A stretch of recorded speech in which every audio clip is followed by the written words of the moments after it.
Welcome, everybody, to another episode of the Inverted Podcast. And this week is really special because we're meeting in real life for the first time. And as always, with me are my friends Dana, Tom, and Dario. And thank you, Marcel, from GoBugFree here in Zurich for hosting us. And before we go in it, as always, we represent ourselves, not the companies or clients that we work for. And if you're interested in the world of things that work differently, where success or nothing happens, then this is the right place to be. And I want to start this week with just asking Marcel, thanks for hosting us. And why don't you give us a quick introduction about GoBugFree? What is it that you guys do? How do you help companies? Well, we started 5 years ago as a bug bounty platform, which is still our main product. But now we also pivoted a little bit towards pen test as a service, because some clients also need proper testing before going bug bounty. Bug bounty is not the silver bullet for everything, but it's still a cool thing. And our clients are in different sectors. The only thing that everyone has is the average footprint. That's not important.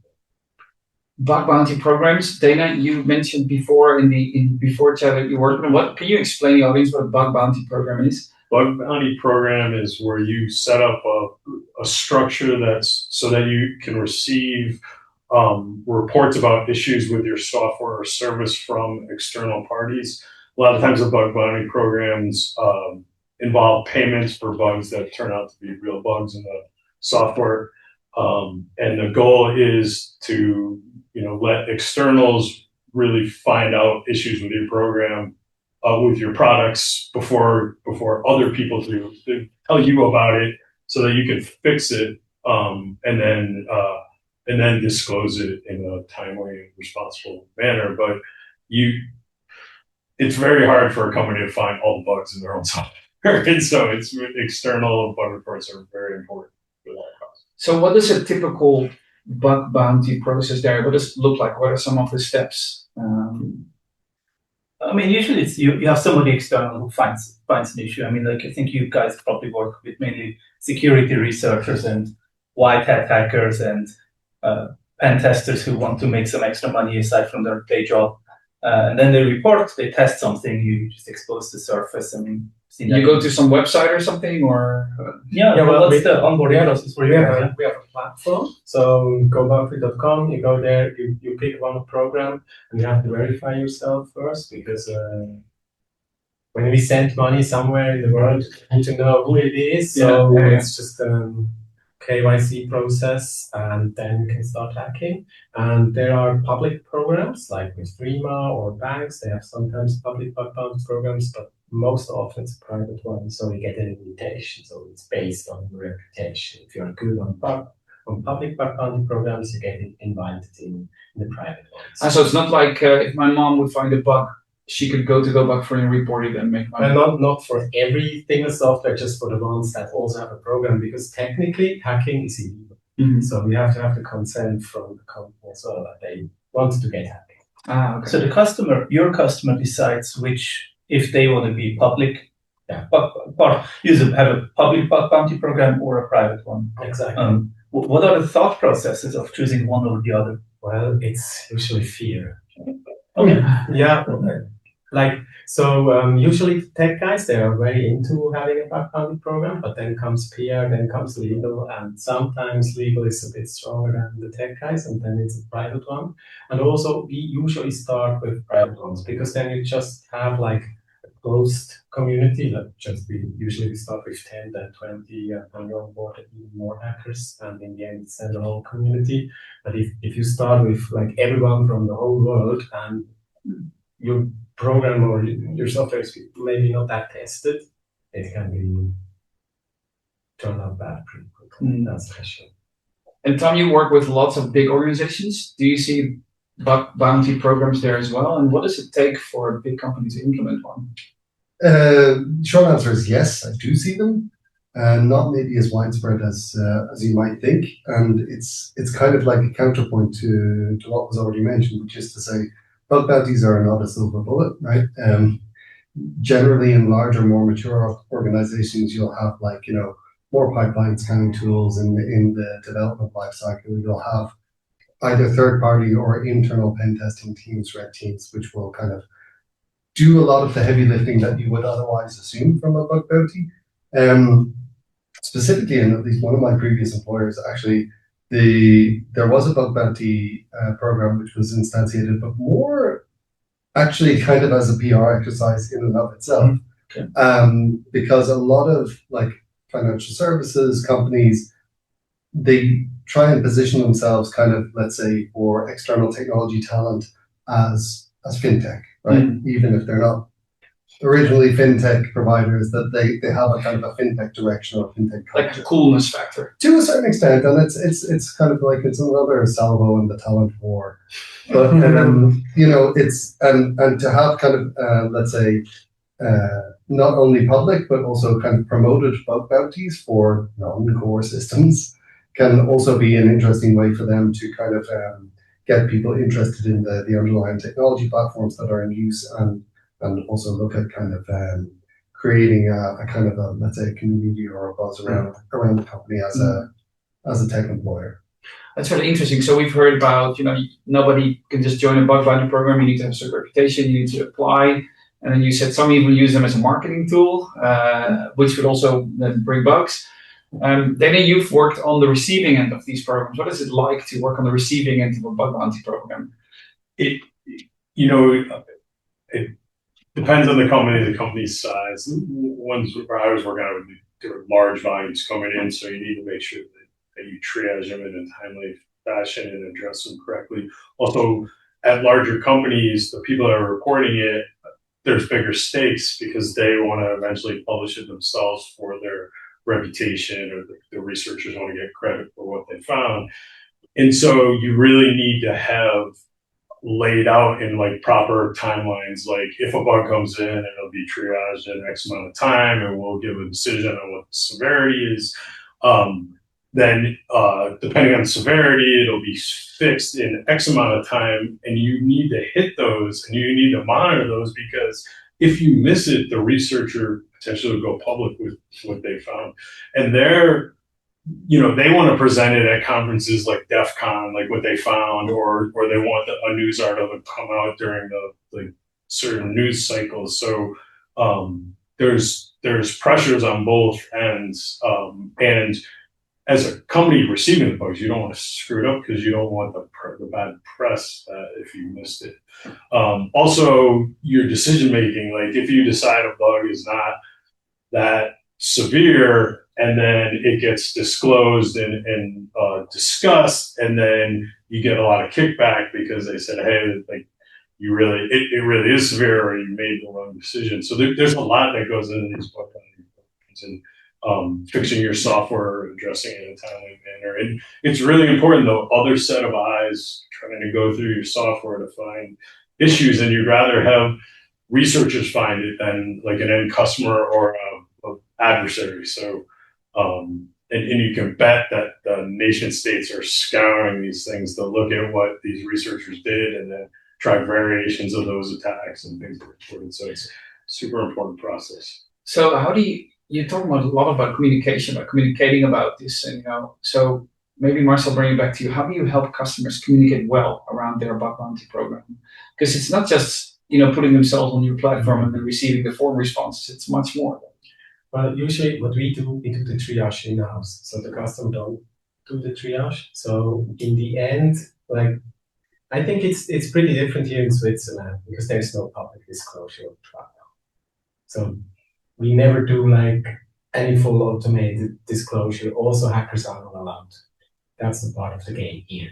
A customer in Switzerland is really hard to convince to run a bug bounty program if there's a public disclosure of the finding after 30 days or 50 or even 90 days. They will never test.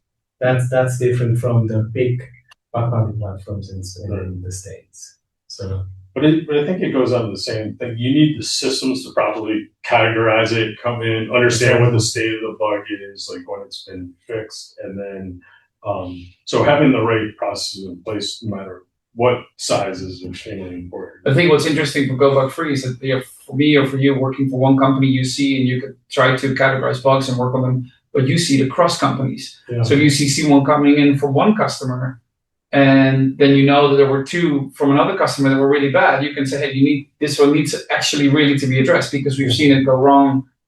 So we give usually advices about it, and also we have a kind of a back phone where we really call them, because sometimes it's on Sunday, sometimes it's on Saturday, where you see, okay, there's a whole data set like publicly available somehow, and then you need to call them. But usually it's a smooth process. We start slow with every customer, so there's always like somebody standing involved and somebody, so they can escalate. A question about the triage. So you do in-house triage, but do you do it across like a standardized methodology, regardless of who the client is, or do you take like kind of some form of context from the company and the client? What's more important to them? We usually do it with the CVS score. Okay. So brute force. Yeah. Highest exactly. number first. Yeah, exactly. And then you have this confidentially and CIA levels where you can like steer it a little bit, but not too much, and that's sometimes a feedback from the customers. But so far, it's a very valuable thing because researchers accept it and also customers accept it. So you've been able to find a market standard that you can use as a sort of benchmark to categorize bugs. You're using it with like CVS score, yeah. And how do you demonstrate? And this is a question also for you, Tom, because you see a lot of these big organizations. How do you demonstrate the return on investment for doing a bug bounty program? Because it's easy to say, well, it's going to cost you this because a bug is 25,000, I don't know, and you'll find 5 a year. So, but how do you help customers think about that? I mean, anybody can respond. It's cheaper than having an internal red team. Cheaper than internal red team? And cheaper than getting hacked. Okay, cheaper than getting hacked. Cheaper than having to deal with like the media fallout and things like that when you get breached or it's disclosed that you have that bug in your file. So cheaper than getting hacked, cheaper than a red team, cheaper than media. Any other argument, Marcel? It's also a good way to train your people, because if there is just one pen test in the year or quarterly pen test, with, of course not with big corps, but with small corps, they just do 4 to 2 pen tests. And then there's like a mind shift, because they know if they put out something to production, it gets immediately tested. And that's a little bit a shift from like years ago where you knew, okay, in 2 months there's a test, I will address that issue then. So that's also so it's a skill building issue. So do those internal people talk directly to the people reporting them? Like, is there a Most probably they just, or in most of the case they just talk about triage. And then what about if I'm a developer at a big company? I could say like, oh, you know what, it's going to go be tested in GoBugFree anyways. So let me just release it, and then I'll help find the bugs. Well, that's maybe a culture thing. If you just rely on a bug bounty program, I think you're certainly screwed. So it's just your last line of defense, maybe. The other thing about the bug bounty program, having external people look at it, is they do things that you'd never imagine that someone would do, and like mix things that never, like merging 2 different programs together, or grabbing pieces from other things, or trying something in a different scenario than you never imagined. And by getting those reports in, then you can start thinking about that and how other similar things could have happened, and it really helps your team. You know, your kind of growth of your developers. So should it also inform the pen testing, the future pen test you do? Like once you get something with a bug bounty report, do they then tend to test those things, the same things they got reports on future releases, or is it a more? I'm not aware that customers shares like these boxes of pen testing companies. Okay, yeah. Usually what I'm seeing is the pen testing companies will go and look at public disclosures and things like that before they figure out their methods of attack. And so they'll work that in. So I think the pen testing companies are constantly evolving how they attack. A question about your business model in the future. Do you think that there's going to be a significant change from like people using a lot more Claude, for example? Is that going to help you guys from a bug bounty perspective in that there will be more bugs? and there will be kind of like a self-fulfilling feedback loop. Or the other way around, because Or- now when I use AI, all my slides look the same after 5 weeks. So I can imagine if like 50 companies use Claude, the code all looks the same. So if you find one, you can For example, Yeah. So there are two sides of AI. So there's the side of the company that produces the code, but also like the tester. So for instance, an immediately effect was like that we got more reports, and they look at the very beginning, they look good, but in the end, it's just AI fluff. And but I think since there's a fast way to get features out, I think there's way more code to test in the future. Yes. So I think that's for us, that's a good thing. but you don't have it at this stage in your business an early indication as to whether the code is much better or much worse. Oh no. No, and it's surprisingly like we have like an internal ranking where we know what kind of like vulnerabilities are available. So XSS and SQL injection and IDORs are still top 3. So really, always. Can you explain for those people who don't know what those things are? XSS? XSS is when cross-site scripting, exactly when you put something on the website and maybe it can access then your local storage in the browser, gets cookies, session stuff like that, or just displays whatever malicious content. SQL injection is when somebody can write or let's say manipulate the database. So in a contact form, I can put something that then manipulates the database because of the database. That's a very common one. An IDOR is I can access objects that I should. Like for instance, when I'm in an e-banking system, I see your statement.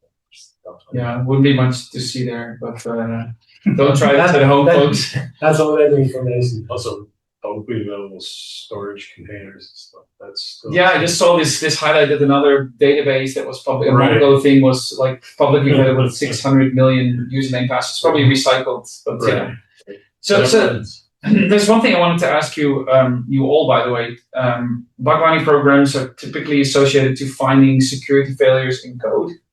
But there's also things that can go wrong with the product that are actually not bugs. For example, if someone would compromise a Google account and set up filters so that whenever someone else contacts the victim saying, hey, you're hacked, the email gets deleted, right? That is actually not a bug, but it's still a way that you can harm a person by abusing legit functionality of the product. Where does that fit in a bug bounty program, or does it not? If it's a legitimate, like you built it and intended that feature to work, then it's questionable if that really Could customers, could organizations use bug bounty programs for these types of things? Well, I think though along the lines, there's more than just bug bounties. There's privacy. Like it couldn't just be a bug; it might be a privacy issue. Like I've seen where like there's external identifiers that companies like have been reported. It's like, hey, I can figure out a unique number for this user that you disclosed, or I can iterate over and get your accounts out. Well, you can get 100 at a time, but is that really like that doesn't really violate what we're trying to do? But it might be a privacy issue with privacy laws, and so there are different things besides bugs that actually, and I think you need a program for those as well, right? To how do you handle privacy issues? But it might be very specific to the company. Like, for example, if I'm thinking about marketplaces, like most marketplaces don't allow you to sell guns and drugs for good reasons. If I can manage to still sell a gun, that's not a bug. That's not a software bug. But it still could be an interesting approach to figure out what are people doing to sell guns on eBay, Facebook Marketplace, and all of those things. It's also like, this is also very common, like people using Google accounts to commit fraud. Using Google, it could be a Microsoft account to commit fraud on another system, right? Yeah. And like there's thousands of accounts that are attacking some poor company. How do they report that, right? It's not really a bug. So a lot of companies have like, yes, it's just general badness. And so a lot of companies have like abuse email aliases that you can go and report, things like that. And a lot of times they're catch-alls. So it comes in, it might be a privacy issue or something else. You have to triage it. So I guess we're advising Marcel to start a second company, GoBugFree or something. Self-tested, not for bugs, but for how much badness you could do with the product. And I guess what you're doing, Marcel, is that you're connecting bigger companies sometimes to a community of hackers, basically. Yeah. And how do you manage that connection? Because I can imagine that sometimes these companies want to reach out, or sometimes there's issues, and how do you keep a community of hackers connected to you? Because if they walk away, then it's done. Yeah, exactly. That's our cornerstone. So we do events, we do live hacking events. For example, we did one in November where we invite people here in Zurich, and then we do together, like, we call it Bug Bounty on steroids, just 2 days, and it's more like a sports event. We have a leaderboard, and everybody wants to hold the call. Oh, nice. So we do things like that. So it's Slack, but in the end, they want to make out the. So you have to pay out. You already mentioned it. You have to pay out it super fast. You have to triage it super fast. You have to be like very helpful with them if they have some issues. And since we basically just do manage bug bounty programs, that means we do the triage, we do everything. So for the customer, it's just like we just tell them this is the bug, take care of it, and we take care of the rest. So it's usually we are in connection with the researchers, not the company. And there's researchers that that's their job. Like that's how they make. That's how they support them. Yeah. So that's a big part of their income. Right. Yeah, it's totally income. That's why it's important that you have the right systems in place and respond in timely manners, because you want those people to keep reporting stuff. And along those lines, they have like all the major browser companies have those events where they bring people in to try to find a zero, like who can. They have the challenges, and it's just to foster more people.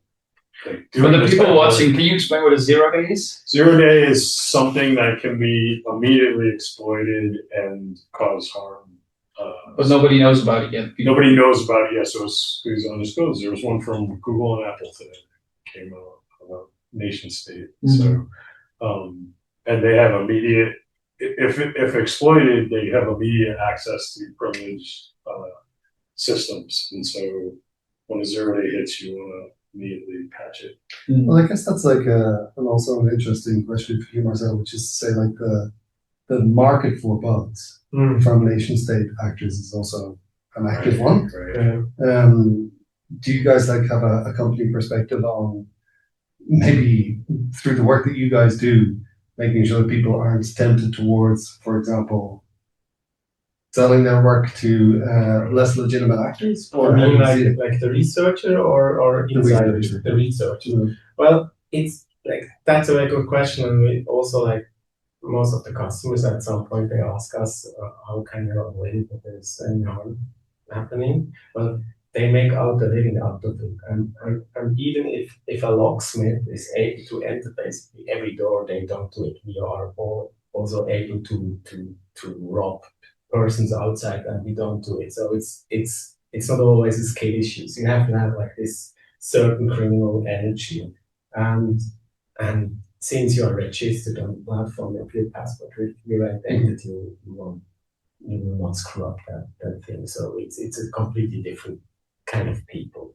and I mean skill set to make money out of a vulnerability. It's not just you need way more just. You need to market it. Yeah, you need the market, and you need the talent to sell it, and nobody to deal with those people without being discovered in the coffin of a car or something like that. I think that's the police and all the people that are involved. I mean, like that's then a whole extra thing. There are brokerages also for like on the dark web for 0 days. Right? Well, there's the service. The spyware companies who they're like $1 million if you can get a 0 day for Apple, right? Just as an example, not throwing Apple under the bus. But it's a reason to run for these companies to run the bug bounty programs and run it well is so they report it to you rather than turn around and send it to these other companies so that they, the researcher whoever finds it can get paid and can funnel it to you instead of going to these other So it's also a friction thing. Like it's easier to go to a well-run bug bounty program and report something than to go and find criminals to sell something to you that night. It's hassle-free money, Right. It's an official, it's an income source. Yeah. So, But these are not like these are legit companies that are trying to buy these vulnerabilities, right? So it's not super hard to get to funnel those bugs to them. But I think that's what your point was. Is you're trying to like how do you make sure that doesn't happen if you're a company that gets attacked? Right? But it's just an interesting position for your company as well, which is like you're trying to stimulate and maintain an ecosystem that you're dependent on, but is also dependent on you. Yeah. Right. And it makes just from like a kind of a business stewardship perspective, like it makes it super important, as you say, that you kind of foster a relationship with known good actors, and that they kind of they expand organically. Exactly. So that's me also. Like usually when all the bug bounty platform report their numbers on community, it's just like millions, and we just say we have 3,000. Basically know all of them, so and they're engaged. Yeah. How many of them are based in Switzerland? It's like 40%. That's good. So, and the rest is like equally distributed to the world population. So Asia has a big part, but as we are a Swiss-based company, it's like makes sense to have Swiss people, because that's really sometimes people or companies ask us to just put research on the program that are from Switzerland or from Europe, stuff like that. And how did your business then evolve from starting with the managed bug bounties towards the pen test as a service? And the thing is with bug bounty, you just get notified about work when something bad happens. So there's a bug, you get notified, but all the good work, so people test it and nobody says, like, I tested that, it looks good. And so there's no statement of work or there's no proof of work and that thing. So people are really like, they want to know if it's really secure or if it's not secure, and if there's no bug, we have no indication of it. So that's why we also thought it's a thing. And then regulation, of course. The bug could come in anytime someone decides to look at your platform. It could be a year from now. Pen testing is you can test it at a regular interval. Exactly. But this like as a paradigm, this is something we discussed a lot before in terms of like, for example, identity risk signals. Okay, we had 100 fewer phishing attempts this month. Does this mean we're doing something right? Or we're just missing something. Or we're just not detecting them? Or exactly. What are the kind of so it's a false friend to a certain extent, that if you put something into for example, a public bug bounty and you get nothing back. Doesn't mean it's good. No. But that's what I like, because we always say success is when nothing happens, but you've been able to turn that around by saying, you know what, we'll test something and we'll say all the things that aren't happening and tick them off, and you can actually make that invisible line partially visible. And we're at the half-hour mark. Any final questions for Marcel, guys, before we wrap it up? I have one thought. Like, we spoke about 0 days and they're all in the media. How do you set expectations that companies, most of the reports won't be 0 days that are coming in? Like, how do you set expectations? You're going on a bug bounty and people think, 0 days, we want to be aware of them. And then most of the things are SQL injections and trust types, things. Like, how do you prepare people? Because it can be a bit almost like a ego break if all you get is stupid. If it's technologically low value reports. So if it's not a 0 day, so people are not happy. Well, the thing is, I don't think anyone has to be embarrassed for a 0 day because that's like, oh wow. But if you get the 15th cross-site scripting incident, so you ask yourself. Since we have some experience in ramping up our bounty programs, we have like charts where we show them. Look, it's like if we have 10 researchers on it, you have that volume. Okay. Maybe it's usually that mixtures of criticality and stuff like that. It also helps them plan. Okay. Interesting. And also, as you said, it helps not to have like false expectations. Because it's sometimes some programs they kick off like immediately and within 24 hours, like the whole bounty budget is already gone. And sometimes it's just like slow. Yeah. Does the brand perception of the company or how known a company is make a difference, or no? It's really hard to tell. Sometimes we think that's a killer program, and then nobody jumps on it. And sometimes it's really just you think that's a boring one, and everybody jumps on it. So it's really hard to tell which one kicks off. Just like real attackers, you never know. You just have to assume somebody will try. Okay. Like a yoga site. Like a yoga site. Yes. So thanks so much, Marcel, for hosting us and being so open. And what you've learned today is that bug bounty programs are really important. It's cheaper than going to the media or doing a red team or getting hacked. It's important to communicate well about them, have the right expectations, but in the end, they can really pay off. And thank you so much for Marcel again for hosting us. And thank you all for watching or listening from wherever you are. And keep in mind that saving one of your users is always worth it. Thank you very much and see you in the next one.